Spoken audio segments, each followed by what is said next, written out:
Comment on fait pour dire qu'on est une démocratie quand on est aussi une monarchie? Allons au tableau. Selon la théorie, à l'origine, il y a très longtemps, avant les rois, on vivait dans un état de la nature qui était caractérisé par l'anarchie, le chaos et la violence. Éventuellement, une personne qu'on appelle le souverain s'est imposée. Ce souverain est capable de s'imposer parce que c'est lui le plus fort, c'est lui qui a l'appui de la majorité de la force. Il a donc le monopole de la violence qu'il utilise pour imposer l'ordre et contrôler l'état de la nature. Le rôle du souverain, c'est de s'assurer qu'on ne retombe pas dans l'état de la nature avec son anarchie, son chaos et sa violence. Le temps passe et dans l'ordre, éventuellement, on développe l'état de droit.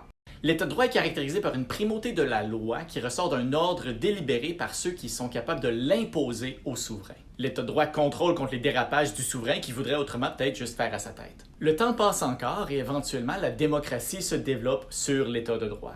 La démocratie est caractérisée par une égalité individuelle, une délibération collective de l'état de droit et des agents de l'état de droit qui sont redevables à tous. La démocratie contrôle comment va se développer l'état de droit. Chaque niveau s'appuie sur le niveau précédent.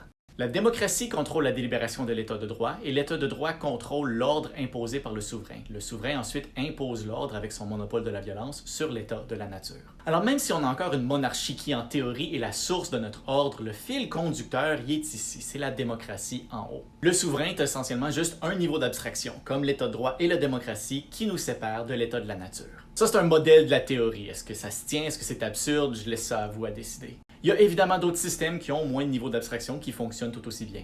Mais tant qu'on veille à ce que chaque niveau fasse bien son travail, ça explique comment on peut avoir une monarchie et quand même être une démocratie.